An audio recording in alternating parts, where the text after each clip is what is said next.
Uma boa noite a todos os irmãos. Graças a Deus, meus irmãos, todos nós estamos aqui hoje, mesmo um pouco fadigados por causa da vida, por causa do pecado, mas estamos aqui para aprendermos um pouco mais de Cristo e estudarmos, as suas histórias e abrirmos o coração a Ele. Os irmãos viram que no verso de meditação hoje, a gente falou um pouco sobre o pecado e sobre o Espírito Santo. A primeira coisa que a gente tem que entender, antes da gente falar sobre isso, é o que é pecado. Resumidamente, de forma bem direta. Pecado, nada mais, nada menos é do que transgressão da lei. Ou seja, se nós quebrarmos um dos 10 mandamentos da lei, nós cometemos pecados. Não existe nenhum outro pecado fora da lei. A única coisa que nos julga e nos mostra que nós somos pecadores e que nós estamos em pecado, que nós estamos no erro, é a lei, o decálogo, os 10 mandamentos. Dito isso, a próxima coisa que nós precisamos saber é se Deus perdoa ou não todos os pecados. Bom, meus irmãos, vamos ler novamente então. Mateus 12, 31 e 32. Por isso vos declaro, todo pecado e blasfêmia se perdoará aos homens. Eu vi alguns irmãos ali fazer assim, mas aqui no texto diz que todos os pecados e blasfêmia, Deus perdoa. Mas vamos ver a continuação então. Mas a blasfêmia contra o Espírito Santo não será perdoada. Se alguém proferir alguma palavra contra o Filho do Homem, ser-lhe-á isso perdoado. Mas se alguém falar contra o Espírito Santo, não lhe será isso perdoado, nem neste mundo e nem no porvir. Então, a primeira coisa que nós entendemos aqui é que Deus, Ele deseja nos perdoar se nós confessarmos os nossos pecados. Essa é a primeira coisa que nós devemos entender. Olhamos para a lei nos julga e sabemos agora que somos pecadores. Então nós confessamos a Deus e todas as vezes que nós formos sinceros e confessarmos a Deus o nosso pecado, aqui na palavra de Deus está escrito que Ele vai nos perdoar. Só que tem um porém. Aqui fala que se nós pecarmos contra o Espírito Santo, se nós blasfemarmos contra o Espírito Santo, então Deus não pode nos perdoar. E é sobre isso que nós vamos meditar hoje. Qual pecado será esse e por que ele é dessa forma? Eu quero ler, antes da gente comentar mais um pouco, o que está escrito em Isaías 1,18, que diz assim, olha: Vinde, pois, e arrazoemos, diz o Senhor, ainda que os vossos pecados são como a escarlata, eles se tornarão brancos como a neve, ainda que sejam vermelhos como o carmesim, se tornarão como a branca lã. Então, nós estamos ainda refletindo e pensando sobre qual será esse o pecado contra o Espírito Santo.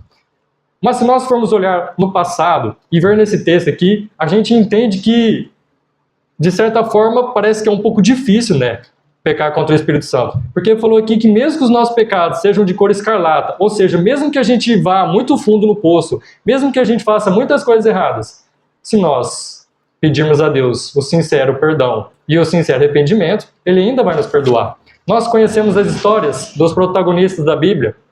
Davi, por exemplo, quantas coisas Davi fez? Davi tirou a vida de pessoas, algumas pessoas inocentes ele tirou a vida, e mesmo assim ele se arrependeu, pediu perdão a Deus, e Deus perdoou ele. Vamos ver mais um texto. 1 João 1,9 diz assim: Se confessarmos os nossos pecados, Ele é fiel e justo para nos perdoar os pecados, e nos purificar de toda injustiça. Então, mais uma vez, ressaltando a palavra de que parece que, de certa forma, olhando somente por esses textos aqui, é difícil pecar contra o Espírito Santo. Porque diz que Deus ele perdoa todos os nossos pecados. Simples. Então vamos ver agora qual é esse pecado. Tem por título o pecado mais incurável. Deus não pode unir-se aos que, colocando-se em primeiro lugar, vivem para agradar a si mesmos. O que é viver para agradar a si mesmo? Algum irmão tem algum detalhe a acrescentar? Irmão Milton, o que é viver para agradar a si mesmo? Não lê todo o texto não, senão vai ficar fácil. Egoísmo. Então, meus irmãos, Deus não pode unir-se aos que são em primeiro lugar, que se colocam em primeiro lugar. Ou seja, as pessoas que são orgulhosas, egoístas, que só pensam nelas mesmas, Deus, aqui no texto, falou que Ele não pode se unir a elas. Por quê? Os que assim procedem, no fim, hão de ser os últimos de todos. O pecado que mais se aproxima de ser desesperadamente incurável é o orgulho da opinião própria e o egoísmo. E isso impede todo o crescimento, ou seja, todo o nosso caráter que pode ser transformado, toda a nossa evolução espiritual. Se nós formos orgulhosos orgulhosos e nós formos egoístas em relação à nossa pessoa, não é possível nós sermos transformados. Quando o homem tem defeitos de caráter e, não obstante, deixa de reconhecê-los, quando está tão possuído de presunção que não vê sua falta, como pode então ser purificado? Não necessitam de médicos são, mas sim os doentes. Como pode alguém aperfeiçoar-se se já se considera perfeito? Então, meus irmãos, de acordo com esse texto, nós entendemos então qual é o pecado contra o Espírito Santo. No finalzinho falou: as pessoas que são muito orgulhosas, elas estão erradas? Estão erradas. Mas quando a gente vai dizer alguma coisa para ela, ela fala o quê? Eu sempre estou certo, eu nunca erro. Tudo que eu falo está certo, simples assim. E você tem que aceitar do jeito que eu sou. E pronto. É ou não é? Então, meus irmãos, o pecado que é difícil de Deus perdoar, não é porque Ele não pode perdoar, mas é porque nós não confessamos. Nós que somos orgulhosos, pensamos assim: não, mas eu vou à igreja, eu louvo a Deus, eu ajudo as viúvas, ajudo os enfermos, faço minhas coisas e está tudo bem. Se Deus quiser, eu vou para o céu, vai dar tudo certo, eu não estou errado. Os irmãos entendem o problema?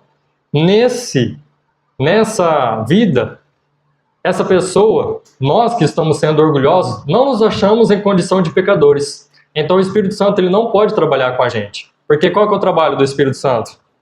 Vamos ler. João 16:8 diz assim. João 16:8. Quando ele vier, convencerá o mundo do pecado, da justiça e do juízo. Quem que é esse?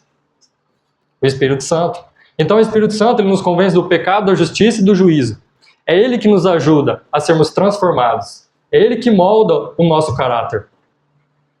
E se nós somos orgulhosos, a ponto de toda vez que o Espírito Santo tocar no nosso coração, toda vez ele tentar dizer algo para nós, a gente deixar esse pensamento de lado, então o que vai acontecer? Nós não podemos ser transformados. Sendo assim, nós não podemos ser perdoados. Não é porque Deus não pode nos perdoar ou porque Ele não tem poder para nos perdoar. É porque nós simplesmente decidimos não nos arrependermos. Nós decidimos não escutar mais o Espírito Santo. Vou dar um exemplo para os irmãos. Êxodo 8:15. Sobre Faraó, diz assim: vendo, porém, Faraó que havia alívio, endureceu o coração e não os ouviu, como o Senhor tinha dito. E também em Êxodo 8:32 diz: mas ainda esta vez endureceu Faraó o coração e não deixou ir o povo. Então aqui, várias vezes, Deus, ali usando Moisés como seu instrumento, pediu que o seu portador fosse lá e conversasse com o Faraó e falasse assim: olha, deixa o meu povo embora. Já foi o tempo aqui do cativeiro, agora está na hora deles serem libertos. Tem um trabalho para eles. Eu preciso deles. E então o Faraó todas as vezes se recusava a escutar a voz do Espírito Santo. Ele endurecia o próprio coração. Então não tinha como Deus trabalhar com ele. Não tinha o que o Espírito Santo fazer. Por quê? Porque ele era orgulhoso e egoísta. E ele se colocava em primeiro lugar na sua vida. Sendo assim, não sendo possível de perdoar. Tem um outro exemplo também do rei Saul, que está em 1 Samuel 16:14, diz assim, olha: tendo se retirado de Saul o Espírito do Senhor, da parte deste um espírito maligno o atormentava. Então, meus irmãos, um outro grande problema, a pessoa dessa forma, né, a pessoa que é egoísta e a pessoa que recusa a voz do Espírito Santo, ela está em tão profundo poço, está numa situação tão perigosa, que nem os anjos, nem Deus mais fica perto dessa pessoa. Porque não tem mais como Deus trabalhar, não tem mais o que os anjos fazer. Então o que acontece? O inimigo, os demônios, as trevas tomam conta dessa pessoa. E essa pessoa pensa que está bem. Essa pessoa, mesmo indo na igreja, acha que está tudo bem e acha que vai ser salva. Por quê? Porque ela continua ajudando os pobres, as viúvas, os enfermos. Ela continua louvando a Deus, continua entregando livros, porque a questão está em nós não sermos sinceros com Deus. Está em nós não reconhecermos que nós somos pecadores. Esse é o maior problema da pessoa que é orgulhosa e que ela é egoísta. Falou lá, ó, quando o homem tem defeito de caráter e não obstante deixa de reconhecê-los. Então, se nós não reconhecermos que nós precisamos de Deus hoje em nossa vida, não tem, meus irmãos, como Deus trabalhar conosco. Mesmo que nós estejamos fazendo muitas coisas. Por exemplo, Mateus 27, do 3 ao 5, vem dizendo assim, olha.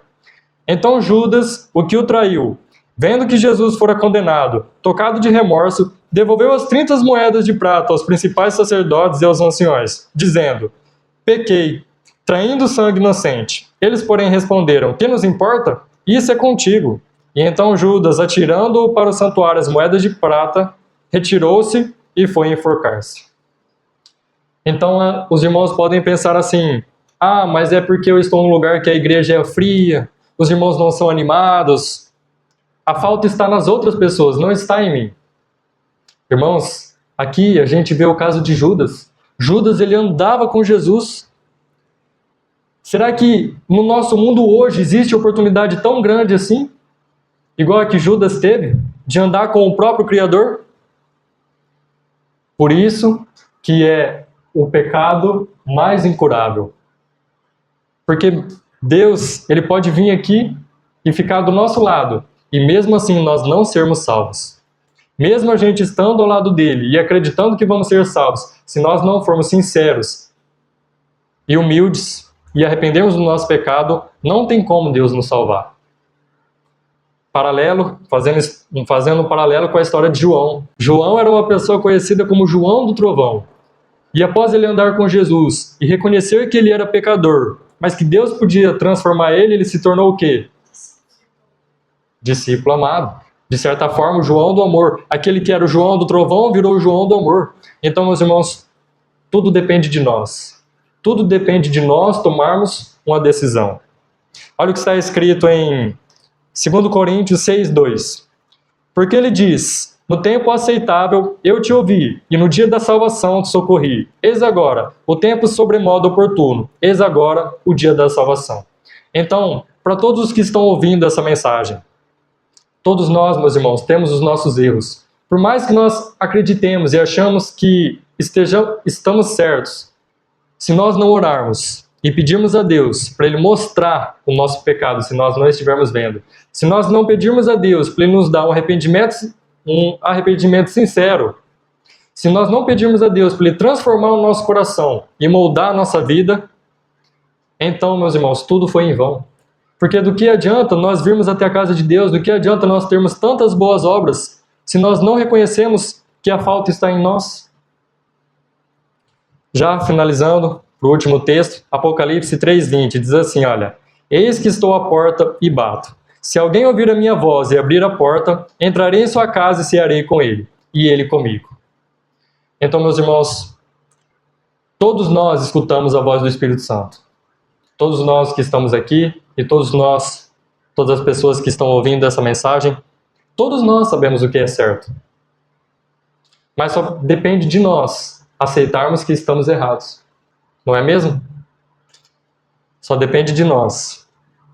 Eu ouvi uma frase nessa semana, estava mexendo na internet, eu não vou saber dizer certinho como que é a frase, mas ela dizia assim, que enquanto nós oramos, mesmo sendo pecadores, que nós somos, né? Nós sendo pecadores e ainda orando, nós temos esperança. Mas se nós continuarmos no pecado ou continuarmos pecando, então a esperança aos poucos vai sumindo. Por quê, meus irmãos? Porque nós nos acostumamos com o pecado. Quanto mais nós praticamos ele sabendo que é pecado, mais difícil é.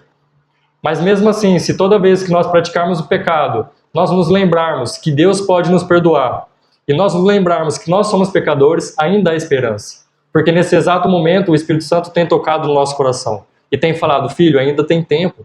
Você sabe que você é pecador, você sabe que eu posso te transformar. Então ora, peça ajuda e tenha esforço.